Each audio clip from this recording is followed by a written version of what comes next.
Olá, pessoal, sejam bem-vindos a mais um BBN Cast. Meu nome é Elisete Lopes. Estamos aqui hoje com a doutora Renata Castro, que se predispôs a sair de tão longe para vir aqui bater esse papo conosco, para estar respondendo as dúvidas, as perguntas que todos nós, como imigrantes, temos acerca de leis imigratórias. Né? Então, você que tem dúvida, que está sempre se questionando sobre novas leis, não saia daí, fica conosco, porque você vai se surpreender com o que temos pela frente. Seja bem-vinda, doutora Renata Castro, muito obrigada. Obrigada, Elisete. É um privilégio para mim ter você aqui. O privilégio é todo meu de poder participar de programas como o BBN, né, que é o Brazilian Business Network, porque eu digo isso porque eu já moro nos Estados Unidos há 20 anos e cada vez que a gente vê um brasileiro vencendo, a gente vê toda uma comunidade se levantando. E é fantástico poder participar disso. Parabéns pela iniciativa. Obrigada. E que você consiga levar conhecimento para cada vez mais empresários brasileiros nos Estados Unidos vencerem e transformar o sonho americano deles em realidade. Muito obrigada. Então, vamos começar falando sobre creio eu, que é a maior carência aqui dentro da nossa comunidade hoje, em relação às dúvidas das pessoas que estão vindo ilegalmente pelo México. O que você tem para dizer em relação a isso? Eu acho que é importante distinguir. Eu apareço muito em canal americano, né? Eu já falei a respeito de questão imigratória, Fox 5, ABC News, enfim, é uma lista gigantesca. Por que eu estou levantando essa questão? Todo mundo fala do que vir pela fronteira é vir ilegalmente. Não é. Você vem pela fronteira ilegalmente quando você não para num ponto de entrada, que é o que os brasileiros chamam de caicai. O que é o caicai? O caicai é quando você se apresenta num ponto de entrada, num port of entry, e você é inspecionado por um agente imigratório e você entra solicitando asilo. Correto. Por que eu faço essa distinção? A pessoa que entrar nos Estados Unidos buscando asilo não quer dizer que ela vai receber o asilo, mas ela está sendo admitida ao país, ela está entrando no país depois de passar por uma inspeção, baseado na premissa de que ela vai ter o direito de lutar pelo caso dela de asilo. Então, qual é o real dilema? Nesse momento, não são as pessoas que estão entrando, né? E como elas estão entrando? É se elas ficarão nos Estados Unidos. A grande dúvida é essa, né? Os brasileiros que estão entrando nos Estados Unidos pelo caicai, na minha experiência, o meu escritório hoje é o escritório mais forte que representa só brasileiros. Uhum. O que a gente vê lá no escritório, a gente recebe uma média de, de 80 a 120 novas ligações por dia. Uau. É o volume de novos contatos que a gente recebe no Castro Legal Group por dia. Então, as histórias, a gente já ouviu todas. Quando eu penso que eu já ouvi tudo, eu ouço uma outra que eu falo, uau, agora tem essa forma. Por que é importante a gente falar disso? O brasileiro que está entrando com asilo, ao contrário, que está entrando pelo caicai, ao contrário do brasileiro que entrava no passado, que não tinha expectativa de se legalizar, o brasileiro que tinha a expectativa de morar aqui 5, 10 anos e voltar para o Brasil com dinheiro, o brasileiro que está vindo pelo caicai, ele está achando que ele vai se legalizar aqui. Sim. Porque ele está entrando e ele está recebendo uma autorização de trabalho e um social, né, que é o CPF americano. Só que todo mundo que tem um processo de asilo pendente está passando por isso. E não quer dizer que você vai permanecer. Para você ter uma ideia, até no ano de 2020... apenas 180 casos de asilo para brasileiros foi aprovado. Nossa, é um mínimo. Nacionalmente, 180 casos. Entram mais de 400 a 600 brasileiros por dia pela fronteira, fora os que não são pegos. Isso é em um ponto de entrada. Ou seja, as pessoas que estão entrando nos Estados Unidos solicitando asilo, menos de 1% vai ficar aqui legalmente. Então, você que está entrando pelo caicai, você precisa entender os riscos, os benefícios e qual vai ser a sua trajetória aqui. Se a sua trajetória é entrar nos Estados Unidos e permanecer aqui o máximo de tempo, você vai ter que fazer um planejamento adequado. Se a sua trajetória é permanecer legalmente nos Estados Unidos, eu diria que menos de 1% dos brasileiros que estão entrando pela fronteira hoje qualificam para um pedido de asilo. Então, a grande questão é, qual é o seu propósito? Correto. Se o seu propósito é permanecer, Asilo, não é que não tem asilo para brasileiro, Elisete. É porque asilo, ele pode ser emitido para indivíduos que sofrem perseguição em virtude da sua raça, religião, nacionalidade, opinião política ou por pertencer a um grupo social em particular que tem uma característica imutável e que o governo do seu país não quer ou não pode te proteger. E aí as pessoas falam, mas o governo brasileiro não pode me proteger. Se o governo não faz, se você não faz uma denúncia a crime, né, um boletim de ocorrência, você não pode dizer se o seu governo te protege ou não. Eu acredito que agora o número de brasileiros que vão solicitar asilo em virtude da questão política vai aumentar. Mas para acontecer asilo, não basta dizer alguém me xingou na mídia social. Asilo é quando houve um dano à sua pessoa, asilo é para proteger a sua vida. Correto. Ou existem várias ameaças que chegam próximas a um dano físico. Por exemplo, o que a gente mais ouve lá no escritório? Eu peguei 10 mil reais emprestado com o agiota quis me matar, aí eu fiquei devendo 30 mil dólares para o coiote. Ninguém faz isso. Você deixa de pagar 10 mil reais para pagar 30 mil para o coiote? Isso daí não é verdade. Você foi sequestrado, isso não é asilo. Ser vítima de violência doméstica no Brasil não quer dizer que você vai ganhar asilo nos Estados Unidos. Na Flórida você não ganha. Certo. Na Flórida não ganha. Asilo, apesar de ser uma lei federal, os distritos, que se não me engano são 12 ou 13 divididos, né, os 50 estados divididos em diferentes distritos, a Califórnia aprova certos casos de asilo que aqui na Flórida a gente não consegue. Então, quando o brasileiro vem na questão do asilo, e hoje em dia, uma das coisas fantásticas a respeito do seu BBN Cash é que ele tem um compromisso com a integridade dos fatos e não em viralizar. Se a gente quiser viralizar, é só fazer um vídeo e falar vítima de violência doméstica vem morar nos Estados Unidos. Porque aquele canal não tem compromisso com a verdade, com a consequência.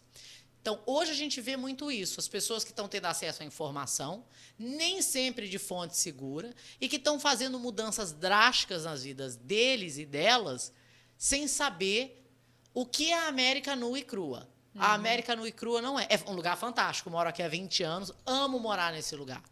Mas eu acho que a mentalidade do brasileiro que está entrando nos Estados Unidos hoje, ele vem com uma outra expectativa do que ele vai encontrar aqui. Há 20 anos atrás, ele vinha sabendo que ia comer o pão que o diabo amassou para galgar certos privilégios. Hoje ele vem ao contrário. Ele vem com a ideia de que ele está entrando, né, suave na nave, que ele está bem. E que não é bem assim. E você acha que tem tem um prazo limite, alguma expectativa disso? Por exemplo, esses que chegaram, que estão com permit de trabalho, que estão com Social Security. Está dizendo nada. Você só tem um permit de uma autorização de trabalho e um Social Security porque você deu entrada no pedido de asilo. Se você não deu entrada no pedido de asilo, você não recebe. O que acontece? Se você entrou com um visto de turista e você tem 6 meses para ficar nos Estados Unidos, e você, antes de completar os seus 6 meses, deu entrada no seu processo de green card por trabalho, ou num pedido de asilo, perdão. Então, você entrou, você recebeu 6 meses, daí, antes de completar os 6 meses fora de estado, você deu entrada num pedido de asilo, e aquele pedido não é fraudulento, você pode dar entrada num processo de green card por trabalho, tá? Mas você vai ter que sair dos Estados Unidos para receber o green card. Você já sai com o processo semi-concluído, mas você não recebe o green card aqui dentro. Se você entrou pela fronteira, no famoso caicai, você não recebe o green card dessa forma. Você precisa ter pai, mãe, marido ou mulher, cidadão americano ou portador de green card para ser a base de um perdão para você. No entanto, o meu escritório hoje, a maior parte dos casos que a gente faz são para vítimas. Os imigrantes que são vítimas, eles não têm representação adequada. Se você contratou um coiote e esse coiote te bateu, tentou estuprar você ou alguém no seu grupo, te obrigou a carregar coisas, você pode qualificar para um visto como vítima de tráfico humano. Se você está no Brasil e alguém está aqui, não, vem, Elisete, tem um trabalho bom para você aqui. Aqui você vai ganhar dinheiro. Gente, todo mundo já ouviu essa história. Aí quando você chega aqui, a pessoa te coloca para trabalhar ganhando $20 o dia, porque quando você chega aqui tem que aprender. Ou vai morar em garagem. Isso tudo é tráfico humano. Isso são todos processos que os brasileiros desconhecem, que os imigrantes desconhecem e que são muito mais valiosos e de muito maior aprovação do que um pedido de asilo. Uau. Então, é por isso que é preciso. A internet é para entreter. Isso aqui é um bate-papo. Isso aqui não é aconselhamento legal. Aconselhamento legal é quando a pessoa faz contato com o escritório de advocacia. Eu vou falar, claro, do meu. O Castro Legal Group oferece triagem inicial gratuita de casos. Por que a gente faz isso? A gente não quer que as pessoas deixem de ter acesso a uma oportunidade migratória porque tem medo de perder o dinheiro da consulta. Eu falo que o meu business não é de consulta. Eu tenho a minha equipe de triagem que tem um roteiro de perguntas e, baseado nesse roteiro, é que a gente vai trabalhar em cima de definir qual a melhor estratégia para o seu caso. Então, antes de achar, fulano ganhou o Green Card por asilo, Elisete, o que tem de gente que fez casamento arranjado, dizendo que ganhou o Green Card por asilo, Vivendo e aprendendo. Sem dúvida. E a outra coisa também, que eu ouço isso desde que eu cheguei na América, e olha que são 35 anos de América, é legalização por tempo de residência aqui no país. Não existe. As pessoas, quem tem 10 anos de América e nunca voltou ao Brasil tem direito à legalização. Não existe direito. Imigração e direito são duas coisas que não caminham. Se você mora nos Estados Unidos há mais de 10 anos e você tem filhos, cônjuges, pai ou mãe, cidadão americano ou portador de green card, e você se encontra num processo de deportação, você está perante um juiz e essa deportação começou depois do seu período de 10 anos, você pode apresentar um pedido chamado Cancellation of Removal. Para você conseguir esse pedido, você precisa mostrar que o sofrimento dos seus filhos, familiares, é extremo. Não é, vai ter que ir para o Brasil e vai pegar ônibus e não pode. Isso não é sofrimento extremo. Porque no Brasil tem crime. Isso não é sofrimento extremo. A taxa de aprovação desses processos, nacionalmente, é de 22% a 25% de aprovação. Então, não é que você está aqui há 10 anos e o governo não vai te deportar. Isso não existe. É só porque quando a gente, às vezes, tá batendo papo com algum amigo, principalmente quando é uma pessoa ilegal, e você fala, não, isso não existe, eles pensam que você que não quer que a pessoa se legalize. Não querem crer. Por isso que eu sempre falo, olha, não fica conversando com o seu vizinho, com o seu amigo. Procura um profissional especializado para que você esclareça todas as suas dúvidas. Elisete, a pessoa que trabalha... A pessoa que veio para os Estados Unidos disposta a vencer, você sabe que eu leio muito, eu faço vários cursos, eu não sou alienada ao direito, porque uma das coisas que eu mais gosto a respeito do direito imigratório é que o que eu li ontem na Harvard Business Review é utilizável num processo de green card por habilidades excepcionais. Eu leio muito uma revista chamada Psychology Today, porque... eu trabalho com muitas vítimas, violência doméstica, tráfico humano, visto U. Aquele processo, eu preciso entender de seres humanos. A lei se adequa à realidade do ser humano, ainda mais na questão imigratória. Então, quando a gente vai conversar com um brasileiro que está aqui fora de status, ele coloca uma prisão autoimposta. O que ele quer dizer com isso? Porque eu não tenho documento, eu não cresço porque eu não tenho documento. Você provavelmente não cresce, não é porque você não tem documento, porque você não fala inglês. É porque você não se profissionalizou, é porque você não fez um planejamento. Eu falo que todo imigrante precisa de alguns Ds na vida dele. D, número 1, é do diploma. Quando eu falo do diploma, eu falo do idioma. Mais do que o nível superior. Tá? O D, número 2, é dólar.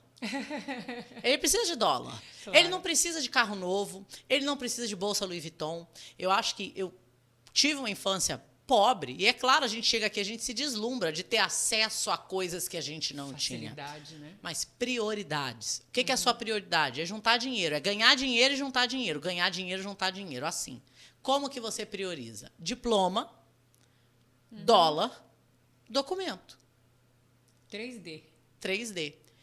E de ter determinação. Porque aqui você vai ser desafiado. Sim. Todos os dias. Todos os dias. Documentado ou não. Porque tem muito documentado que está vivendo pior do que o indocumentado. Concordo.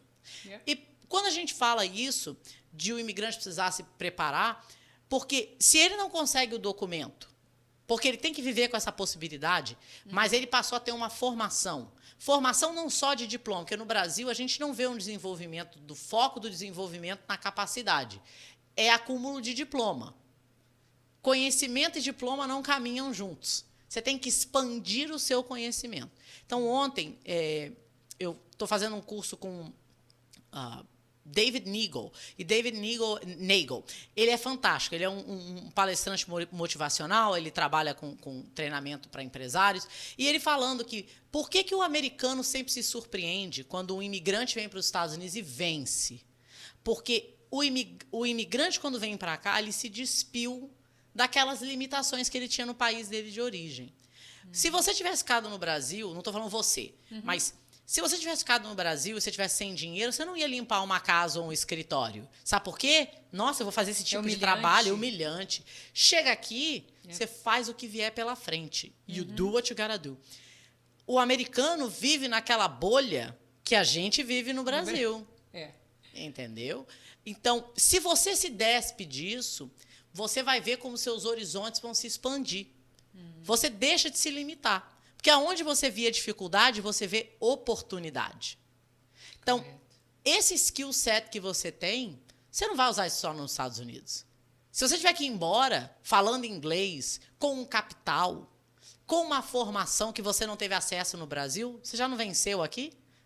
E mais portas e novas oportunidades vão surgir lá Sem também. sombra de dúvida. Sem sombra de dúvida. Doutora Renata, outra coisa. Por exemplo, nós temos uma empresa aqui nos Estados Unidos.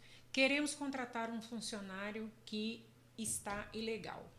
Se ele está fora de status, a única forma de você conseguir patrocinar um funcionário por um processo de trabalho é se ele tiver pai, mãe, marido ou mulher, cidadão americano ou portador de green card, para ser base do perdão. Se você está fora de status e a sua mãe casou e pegou o green card, porque, olha, as coroas estão dando baile nas novas, viu? Impressionante. A maior parte das minhas clientes que ganham green card por casamento tem mais de 40 anos. E é um perfil. São mulheres brasileiras de 40 a 50 anos que se casam com americanos na faixa etária delas. Né? Eu acho que o americano do sul dos Estados Unidos, né, ele é muito mais o homem, que a gente chama ali do Bible Belt, ele quer casar. E ele quer mulher da idade dele. Ele não quer a mulher de 40 anos mais nova do que ele, porque ele sabe que vai dar dor de cabeça. No Brasil é uma outra mentalidade. Por que eu estou falando essa história? Você veio para os Estados Unidos, está fora de status, sua mãe está nos Estados Unidos fora de status. Sua mãe arruma lá o coroa dela, casa e ganha o green card.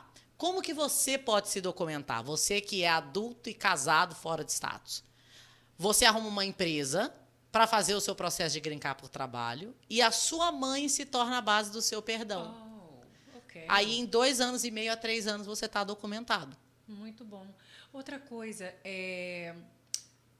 a pessoa que se casa, né, com um cidadão americano, que entrou pelas vias normais, tem visto, tem permanência. Quanto tempo hoje está demorando o processo de legalização? Depende muito. Fort Myers, o Field Office Fort Myers tem processo que eles chamam em 6 meses. Na Geórgia, 2 anos. 2 anos? Às vezes, 2 anos. Eles estão sobrecarregados. Alguns processos, na posição atual, se bem documentados, estão sendo aprovados sem entrevista. Mas é uma questão de sorte. Infelizmente, tempo é um fator que a gente não tem como prever. Porque eu me lembro que há alguns anos atrás eram 3 meses. Esse período acabou. Esse período acabou. A demanda que o governo tem hoje e até os processos de verificação que o governo precisa passar para dar um green card, porque, gente, green card por casamento não é green card garantido. Ele precisa passar por um sistema de veto. Você não casa com um americano e ali acabou. E outra coisa também que eu já ouvi dizer, não sei se é verdade, se é mito ou se é fato, de que se você tem um filho nos Estados Unidos, você é ilegal, seu filho nasceu aqui, e ele tem algum problema de saúde, você consegue a legalização, você consegue mudar o seu status imigratório porque o seu filho tem problema de saúde? Não. Se você tem um filho que é americano ou portador de green card, ele tem um problema de saúde, o que você pode pleitear é se você estiver num processo de defesa de deportação, Voltando dentro lá da naquele lei de mesmo 10 caso. anos, aí está a dificuldade extrema. Aonde que eu ouço isso? Meu filho tem autismo e meu filho tem déficit de atenção. Isso. Isso não é uma transferência automática de green card. E outra, desculpa, a gente tá aqui assim nessa rapidez, porque para pegar e sugar o máximo dela que a gente pode. Pouco tempo e muita dúvida. As pessoas que vieram pelo México, que vieram por Bahamas, vieram de infinitos meios aí, que não têm visto legal no país e se casam com um americano. Eles podem receber o papel aqui, o green card aqui, ou tem que sair, tem que voltar para o Brasil? Eles saem já com um pedido de perdão aprovado, em algumas circunstâncias, mas se eles se casam com cidadãos americanos ou portadores de green card, que são membros ativos ou veteranos das Forças Armadas, eles podem receber o green card dentro dos Estados Unidos, dentro de um programa chamado Parole in Place. Então não necessariamente precisa voltar para o Brasil. Não. Se você se casa com um membro das Forças Armadas, Army, Navy, Marine Corps, Coast Guard, Air Force, daí você pode pedir, se você é pai, mãe, filho, filha, marido ou mulher, de um membro dessas Forças Armadas, na reserva, na ativa ou veterano, você pode receber esse privilégio que, na verdade, é para esses indivíduos que servem ou serviram os Estados Unidos. E uma outra dúvida também. É porque quando eu disse que eu iria entrevistar a doutora Renata Castro, vieram tantas perguntas, tanta gente me mandando pergunta, e eu estou tentando me lembrar e perguntando para ajudar a esclarecer essas dúvidas das pessoas. Se seu filho é cidadão americano e você é ilegal, você e seu marido são ilegais, são os pais dessa pessoa. Para ele fazer a petição para você, ok, eu sei, tem que ter acima de 21 anos, mas essa petição podem ser feitas juntas, pai e mãe, ou primeiro um e depois o outro? Na verdade, são petições separadas. Você não pode dar green card para o pai e a mãe ser dependente do pai. O filho pode dar green card para o pai, para a mãe, para o padrasto ou para a madrasta, desde que o green card o casamento tenha ocorrido antes dos 18 anos. Okay. Então, são petições separadas. Então, agora já até sei já sei para quem responder essa daí, ó. Se eu me caso, meu filho ainda é de menor. Quando ele completa 21 anos, ele pode automaticamente dar papel para o meu marido, no caso, que é o padrasto dele, porque eu me casei antes dele completar 21 anos, abaixo dos 18 anos. Não é automaticamente, mas ele é elegível a pleitear o green card, não só do padrasto, mas também do pai. Ele não precisa escolher um ou outro. Então, ele pode dar green card para o padrasto, para a madrasta, para a mãe e para o pai. E tendo como comprovar e tem que ser casamento. Claro, mas a questão financeira é uma outra questão, porque o affidavit of support, ele não precisa, ele pode ser assinado pelo indivíduo, nesse caso o filho, mas ele pode ser suplementado por uma pessoa que não tem parentesco, um co-sponsor.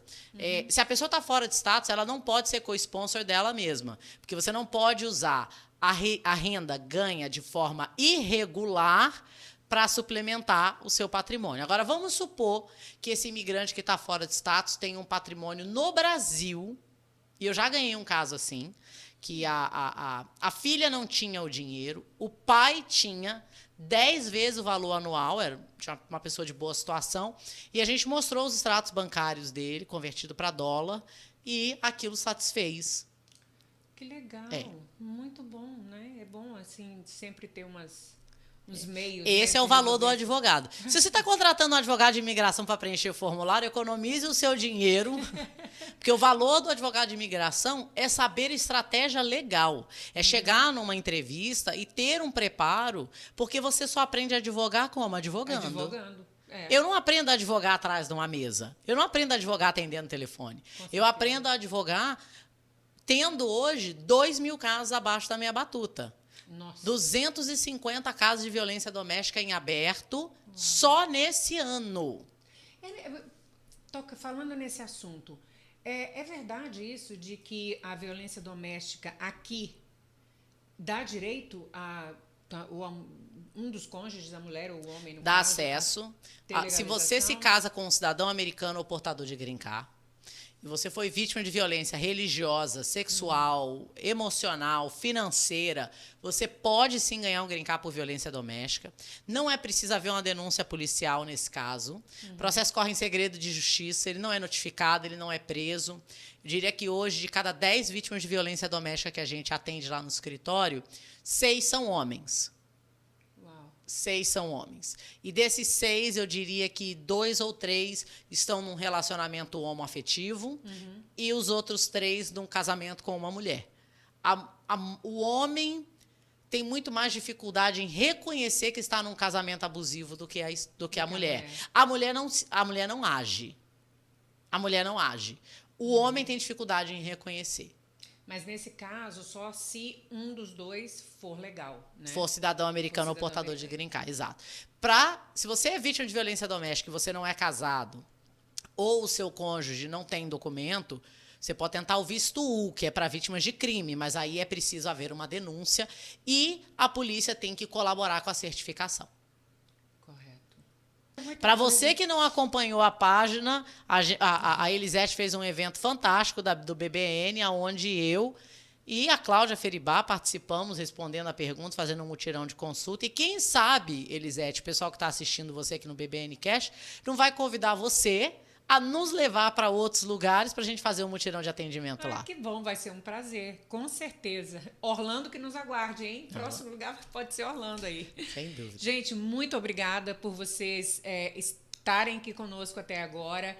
E quero pedir um favor para você. Se você ainda não se inscreveu no nosso canal, por favor, se inscreva, dê o seu like, faça um comentário para que o YouTube, com isso, possa levar o nosso podcast a mais pessoas, que mais pessoas possam ser alcançadas através do nosso podcast.